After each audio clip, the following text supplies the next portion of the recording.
So as you get up to the top, right, the shoulder is rotating externally, right? It's going backwards. It's not going forward. I think one of your issues as you get up to the top is this shoulder is still kind of like that, and that's why when we video you from down the line, that right elbow tends to stick out there a little bit. Whereas if you're externally rotating your shoulder, the elbow kind of points down to the ground more, right?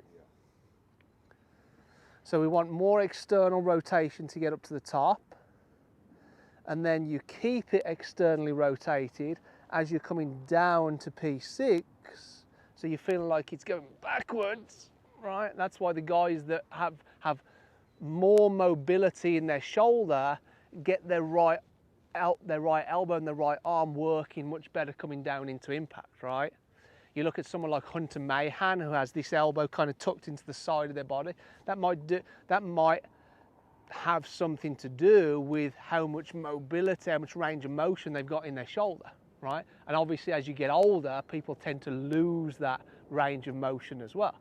So if you can only get up to halfway back and you feel like you're externally rotating it a little bit, I think you're going to hit better shots from halfway back than trying to get up to the top and getting this right arm out of position. Because if that right arm's out of position and that elbow's sort of pointing behind you instead of down to the ground, then as you start down, what you do is that right arm tends to extend too much. And when that right arm extends too much, the knock-on effect is you throw your wrist angles away, throw your wrist cock away, throw all the lag away. So the lag, you're throwing the lag away, but it's because this right arm is getting longer, too long, too soon, right?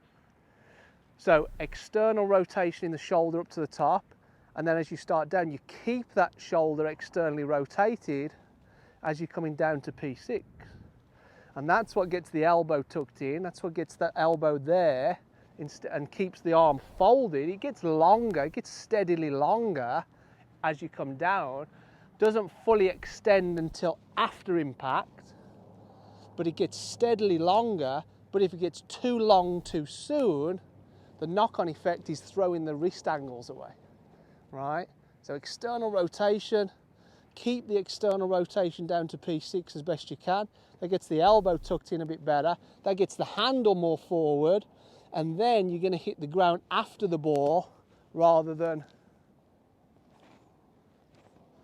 before the ball. And then you've got to kind of stand up, elbows separate, just to kind of catch the ball clean, right? Show me some of those.